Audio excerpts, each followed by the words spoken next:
ఒకరోజు దావీదు అన్నాడు, అయ్యా నేనేమో దేవదారు వృక్షంలో జీవిస్తున్నా, నేనేమో అద్భుతంగా ఇంత కంఫర్ట్ జోన్లో ఉన్నాను నేనయ్యా, నీ మందిరం ఏమో గుడారాల క్రింద ఉందయ్యా, నీ మందిరం గుడారాల క్రింద ఉందయ్యా, ఇది నేను చూడలేకపోతున్నానయ్యా, ఒక్క కోరిక కోరుతున్నాను. ఏం కోరిక?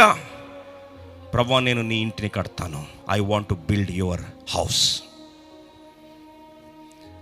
ఆలోచించనండి, నేను నీ ఇంటిని కడతానంటే దేవుడు అన్నాడు, దావీదా నువ్వు నా ఇల్లు కట్టడానికి వీలు లేదు.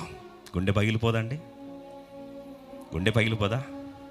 కానీ ప్రభు ఒక మాట అన్నాడు, దావీదు నువ్వు నా ఇంటిని కడతానని ఆశ చూపించావు కదా, ఆ మాట అన్నావు కదా, ప్రేమ వ్యక్తపరిచావు కదా, కావాల్సిన డబ్బు సిద్ధపరిచావు, సమస్తాన్ని కావాల్సిన వనరులను సిద్ధపరిచావు, బ్లూ ప్రింట్ సిద్ధపరిచావు, అన్నీ సిద్ధపరిచావు, నీ కుమార్తె కట్టిస్తాను, కానీ నువ్వు నా ఇంటిని కడతానంటున్నావు కదా.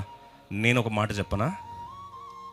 నా మనసులో మాట నేను చెప్పాలని ఆశపడుతున్నా దావీదని. చెప్పండి ప్రభువా, నువ్వు నా ఇల్లు కట్టాలని ఆశపడుతున్నావు కదా, నేను నీ ఇంటిని తరతరాలు కడతా.